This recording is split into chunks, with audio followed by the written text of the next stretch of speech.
Ô Saravalho, eu estava conversando, inclusive, com o John Rogerson, que é o CEO da Azul, e ele comentou que vai fazer uma reunião com a Petrobras, inclusive com a própria Magda Chambriard, por conta de preço de combustível. E aí, como estamos falando de Petrobras, me acendeu essa questão, eu queria entender um pouco da sua visão sobre isso. Preço de combustível já caiu bastante, pelo menos de aviação, ao longo de 2024, cerca de 16%, 17%. E o John falava que a gente ainda paga um dos mais elevados preços de combustível do mundo. E isso também acaba impactando no operacional.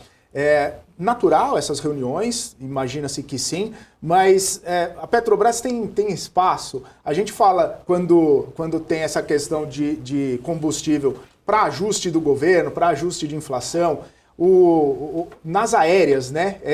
Esse ajuste poderia ter espaço também, já que a commodity vai sendo flutuante do jeito que está sendo flutuante ao longo dos últimos tempos. Como que você vê, né, essa questão, essa conversa, essa pedida, inclusive, e a possibilidade, efetivamente, da Petrobras fazer reduções em preço de combustíveis para também dar um alívio aí para as companhias? Certamente é um setor que ele precisa ser revisto, né? Talvez no Brasil e no mundo, mas principalmente no Brasil. Aquela história de que, invariavelmente, tempos em tempos, né, a cada ciclo, a gente vai ver uma empresa que não consegue operar no Brasil, que acaba entrando em falência, recuperação judicial, né? Não importa aqui o termo, isso ele vira comum, né? A gente só não sabe o tempo, né? Se vai acontecer em 1 ano, se vai acontecer em 10 anos. Mas a gente está vivendo isso agora. A gente tem 3 companhias aéreas e as 3 com dificuldades. Eu não posso dizer que a Latam está super bem, embora já tenha passado o pior.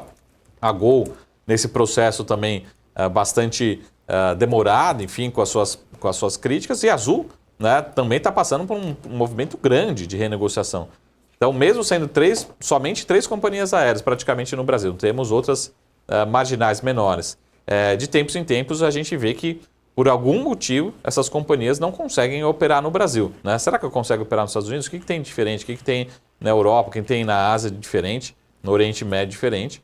Então, talvez, eu sou grande crítico de utilizar a Petrobras, ou seja, não é o acionista da Petrobras que precisa subsidiar o setor, não. A gente precisa entender como é que a gente precisa estruturar, será que os impostos, será que precificação, será que carga tributária para o setor, enfim, talvez a gente precisa rever, de fato, discutir melhor o setor. Mas será que quem vai pagar essa conta é o acionista de Petrobras? Lembrando, o acionista de Petrobras tem um controle, né, do governo.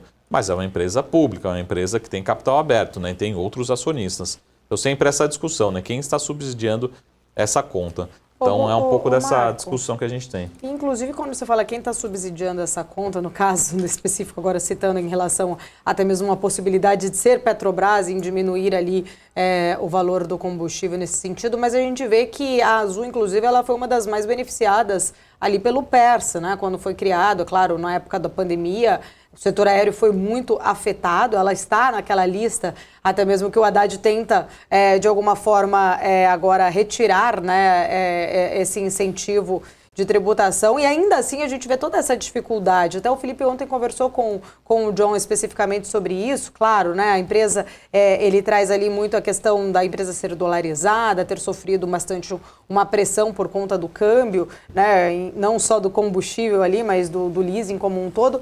Mas onde você enxerga, né, o maior dos gargalos para essas companhias aéreas estarem tão ali, numa situação tão difícil e delicada? É um setor muito importante, né, para o funcionamento dos países, mas a gente vê que todas elas passam por esses momentos de dificuldades, né?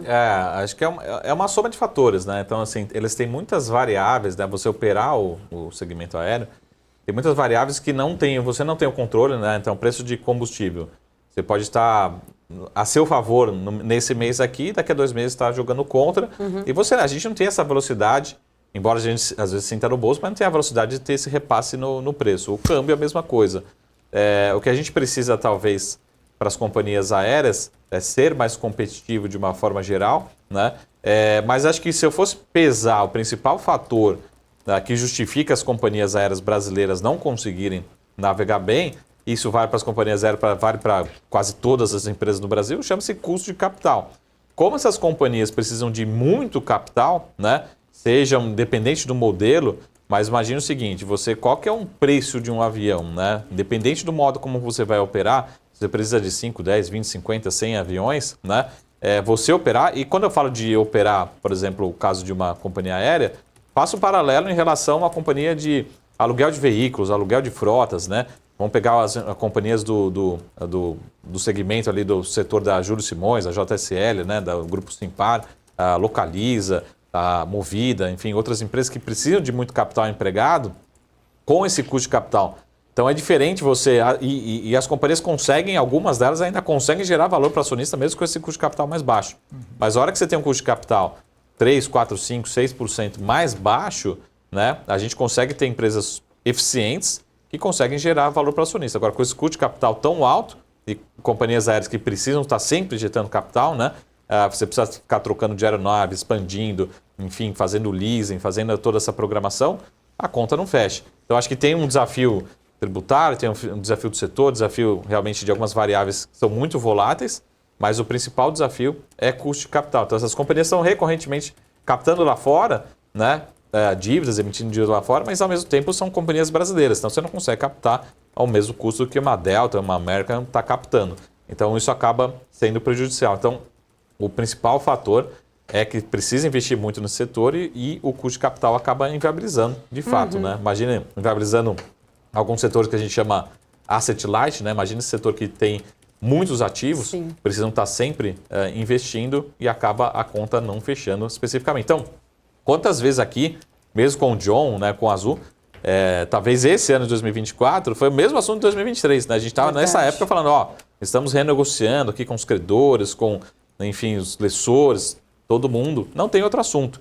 E aí mesmo que tenha tido o PERSE ali no meio da pandemia, o custo de capital simplesmente explodiu aqui no Brasil, está muito alto, né? Então, se eu fosse exemplificar um setor que sofre por conta de aumento de custo de capital, é esse setor, né? Especificamente. Estamos vendo aí o John, acho que talvez seja a melhor pessoa para ilustrar bem o que é custo de capital no Brasil, né?